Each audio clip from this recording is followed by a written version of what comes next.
Hey guys, I'm Ash, this is the 3 Count, and you are now watching Talking Trash.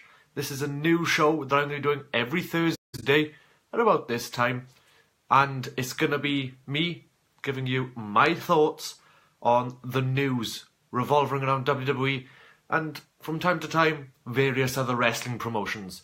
But this week, it's all WWE and NXT. Now, there's a lot that's gone on this week, and I'm just going to give you a quick run through of some of the quick news updates. This isn't going to be a long video. I'm just going to give you quick fire stuff, letting you all know, keeping you all up to date. As you all know, you have NXT TakeOver War Games coming up this Saturday. That's going to have an amazing match card. I'll run through that later. Then for the following night, Sunday the 19th of November, we've got Survivor Series.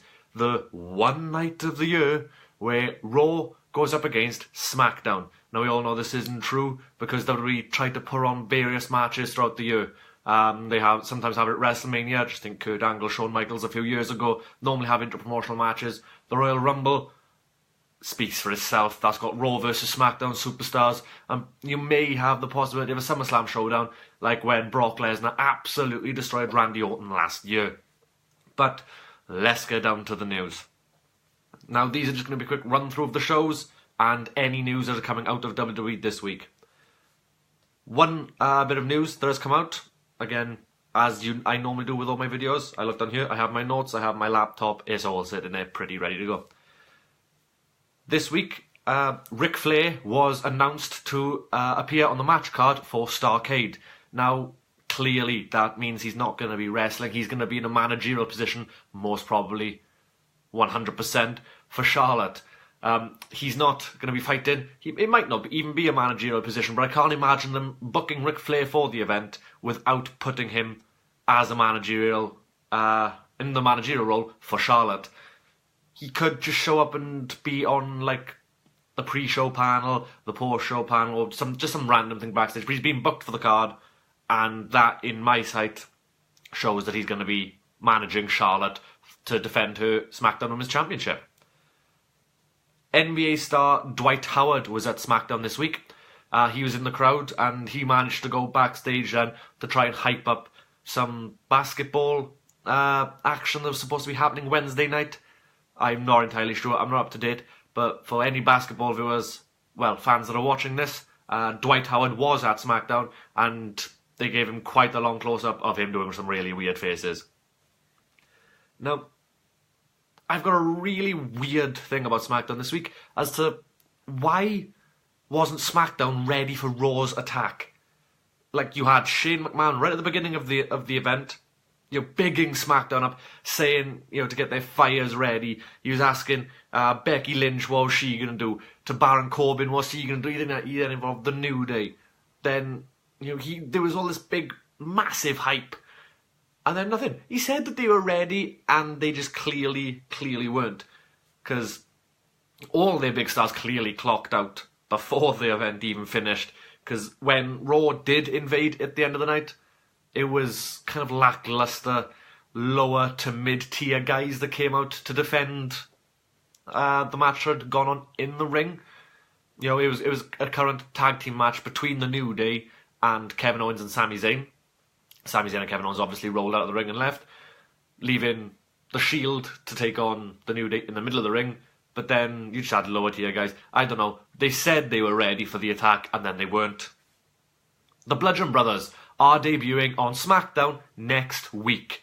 Now, we've been waiting for them now. We've seen the vignettes popping up from week to week on SmackDown. I personally really hope that they debut in that amazing new red attire that they have been showing at house shows. I really don't want them to come back in the outfits that they wore as they left, because that just keeps reminding me of the Wyatt family. I don't think we need that in 2017, going into 2018. But they are debuting next week, and then after SmackDown went off the air on WWE's YouTube channel, the Hype Bros were backstage, and Mojo Rawley told Zack Ryder that next week, for the Bludgeon Brothers debut, they were going to take the Bludgeon Brothers on in a tag team match. Zack Ryder thought he was a bit crazy, and, well, he called him insane, But Mojo said, maybe we need to get insane to get out of the rut that we are in. And you can't deny that the Hype Bros are in a rut. I think that they should break up, but not quite yet, because you haven't really got enough defined tag teams to carry your tag team division on outside of the New Day and the Usos. But I digress, and Zack got a little riled up, and he agreed, and they are going to have that match. It's going to be the Bludgeon Brothers versus Hype Bros next week. Raw, don't ask me why when I say that, before we go to Raw, other SmackDown news, James Ellsworth has been officially released from the WWE this week. He has been let go. Loads of fans have gone in uproar about it. I don't personally see why. He was a bit funny when he debuted, but that was about it. But all the WWE superstars came to his aid, saying how happy they were for him and wished him the best. But then you have Dolph Ziggler, who took to Twitter and read this. And I'm going to read this off my laptop so you guys know exactly what happened. From Heel Ziggler, at Heel Ziggler, and I quote, "Everyone's favourite underdog, quietly and humbly lived his dream on TV, gave others hope, did what was asked, made friends along the way and almost became world champ. Gross. You are what is wrong with pro wrestling at Real Ellsworth. Good riddance. P.S. I'm taking back my finisher. #duh." Now, that was really cool coming out of Ziggler, because that really riles it up. There's no reason to do it, but it just puts Dolph in that much more of a heel position. But then he did later go on then to post a photo about 5 hours ago, as of me putting this video up, a photo of himself and Ellsworth, and it says #TBT, #TFW, two independent brothers waiting for that Twins reboot like. Credit Real Ellsworth. So they are obviously friends. You can tell that what happened before wasn't real, but it was still good in kayfabe sort of terms. Now, Raw news. Two fans got engaged during a segment with Brock Lesnar and Paul Heyman this week.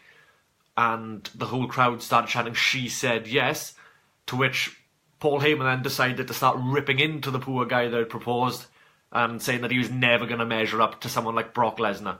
Now, I don't know why you'd even want to propose and take your eyes off what's going on in the ring when you've got Paul Heyman on the mic. That's just ludicrousy. But there we go. Braun Strowman put Kane through the ring. Now, I know we don't see this that often, and that is why I enjoy moments like these, because this sort of harkens back to the Attitude Era, when you have people like Big Show, Mark Henry, Kevin Nash, all these size superstars, not just from WWE, but from WCW as well, ECW, just absolutely ruining each other, putting each other through the rings, through barricades, basically good stuff. And when Raw went off the air, you had Samoa Joe backstage, and he was getting interviewed, and he was being asked about his thoughts for the Team Raw at Survivor Series. He said that Jason Jordan was a weak link in the team, and that he was extremely happy that Triple H had come out and replaced him, pedigreeing him down to the mat, because he said that if Triple H did not do this, then he would have. And if you didn't already know by now, Triple H is the 5th member of Team Raw, and that really, really spices things up. And I really would like to see this match, because you don't get to see Triple H wrestle all that often unless you're at a house show, in which case he shows up sparingly, but more often than you would see him on TV. And I really think that this is going to be a really good leap forward now to building like a little stepping stone, little teasers, to hopefully seeing Triple H versus Kurt Angle at WrestleMania 34. Yes, please. And a little bit of NXT news, nothing big. If you don't watch NXT, it's no major story plot. But after NXT went off the air this week, the Street Profits were out in the street celebrating, hence the name Street Profits. They were celebrating on top of a car with loud music, with fans surrounding it. And then Riddick Moss and Tino Sabbatelli came out and said that they got lucky after they lost to the Street Profits that night on NXT. Now, me personally, I'm still waiting to get behind the Street Profits because they are still quite new. But I'm really glad they are starting to use the likes of Riddick Moss and Tino Sabbatelli on TV and giving them a push I feel that they really deserve. They've both got great looks for the superstars. They've both got amazing characterizations, and I really feel, this might just be me, but I feel that Tino Sabatelli, give him a bit more time on TV and give him a little bit more of a push, maybe, just not a championship push by any means, but just putting him in there with some real competition. I think that you can get Tino Sabatelli as an absolutely amazing talent for NXT. And I really think that you should get some more of these homegrown style superstars. I know that he used to be a football player, but more of these homegrown superstars that have not been in NJPW, ROH, TNA, ICW. All these superstars that you can try and grow yourself just edges you that much further up, well, the echelons then of the wrestling industry. You're already at the top, but you need to start breaking away from these hinting grabs at other promotions, like taking Nakamura from NJPW, Adam Cole from Ring of Honor. The norm. But that's all your news so far. So now I'm just going to run you guys through the matches that are going to be happening on the pay-per-views this weekend, and these are, as of recording, the match cards. Excuse me. Now, for NXT TakeOver War Games, you have a match that I feel has been a little bit rushed and just a bit out of nowhere to try and take up some time. You have Cassius Ohno versus Lars Sullivan. You then have a match that I'm really looking forward to. Now, these obviously aren't going to be put in this order at the showing. These are just being read out. A match I'm really looking forward to is Aleister Black versus the Velveteen Dream. Now, I feel that this has had a really good, strong build, and I'm really excited to see this match. You have the Women's Championship match, the NXT Women's Championship match, which is a vacant championship after Asuka vacated the title and then went up to Monday Night Raw. You have the Mae Young Classic inaugural winner, that is Kairi Sane, taking on Ember Moon, taking on Nikki Cross, taking on Peyton Royce with Billie Kay. You have the NXT Championship, Drew McIntyre defending his title against Andrade Cien Almas with Zelina Vega. You then also have the War Games match, where there's going to be 2 wrestling rings surrounded by 1 cage. And I don't know if you guys have ever watched a War Games match before, but 2 guys, you may be able to have 3. I don't know how WWE will play it and put their own spin on it, but it's originally 2 guys starting in the ring, and then every few seconds, 5 minutes will pass, and then every few seconds, 1 superstar will come out from the ring until there are 9 guys in the ring. Pinfall and submission is the only way that you can win this match, and it can be won within the first 5 minutes without any of the other competitors entering. It's 3 teams of 3 guys. Those 3 teams are going to be the Authors of Pain, Akam and Razor, along with Roderick Strong taking on Sanity, made up of Eric Young, Alexander Wolf and Killian Dane, taking on the Undisputed Era, which is Adam Cole, Bobby Fish and Kyle O'Reilly. That is your NXT TakeOver War Games card. Then you have, on Sunday night, Survivor Series. And on the pre-show, you have the Cruiserweight Championship, which is going to be defended by Enzo Amore taking on Kalisto. You also have the Intercontinental Champion, The Miz, along with Curtis Axel and Bo Dallas, taking on the United States Champion of SmackDown, Baron Corbin. You also have the Raw Women's Champion, Alexa Bliss, taking on the SmackDown Women's Champion, Charlotte. We have the Raw Tag Team Champions, The Bar, Sheamus and Cesaro, taking on the Usos, Jimmy and Jey Uso. You have several other inter-brand matchups. We have The Shield, made up of Roman Reigns, Seth Rollins and Dean Ambrose, taking on SmackDown's The New Day, made of Biggie, Kofi Kingston and Xavier Woods. Gonna call him Biggie Langston there. He hasn't been known by that for years. Then we have... Now I'm going to look now at our... Oh, wait. No, I haven't missed anything. That's lucky. We have the Team Raw Women's Match. The traditional 5-on-5 Survivor Series elimination match. Team Raw, made up of Alicia Fox, Nia Jax, Asuka, Bayley and Sasha Banks, versus Team SmackDown, which is consisting of Becky Lynch, Carmella, Naomi, Tamina, and someone else, which is to be announced at the pay-per-view, because this was originally supposed to be Charlotte, but now she's been taken out because she is now the champion and is going to defend, well, not defend the title, but go against Alexa Bliss. But that's the team, and SmackDown is going to be accompanied by Lana. Then you have the traditional 5-on-5 elimination Survivor Series match of the men's side. Team Raw is consisting of Kurt Angle, Braun Strowman, Finn Balor, Samoa Joe and Triple H. and they are taking on Team SmackDown, which consists of Shane McMahon, Randy Orton, Bobby Roode, Shinsuke Nakamura, and John Cena.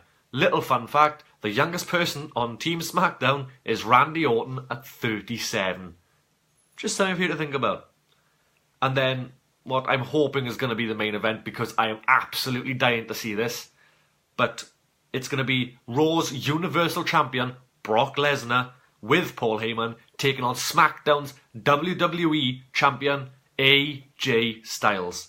Now, what do you guys think? Are you Team Raw or are you Team SmackDown? Do you want Brock to win? Do you want AJ to win? Now, personally, I'm a SmackDown guy through and through. I know that I'm the Raw general manager when it comes to the W2K18 playthroughs. Damn you, Joel. But nonetheless, I'm a SmackDown guy. I'm hoping SmackDown pulls through. I can see where there's going to be a few twists and turns of where they're going to take storylines, which I'm really hoping is going to run through those sort of things, you know, how it's going to lead with like Triple H and Kurt Angle, maybe to WrestleMania. I'm kind of hoping that, you know, there's a few inter-branching storylines, like, you know, Sami Zayn and Kevin Owens probably going to get involved somewhere. I don't know, but it's looking to be an excellent pay-per-view.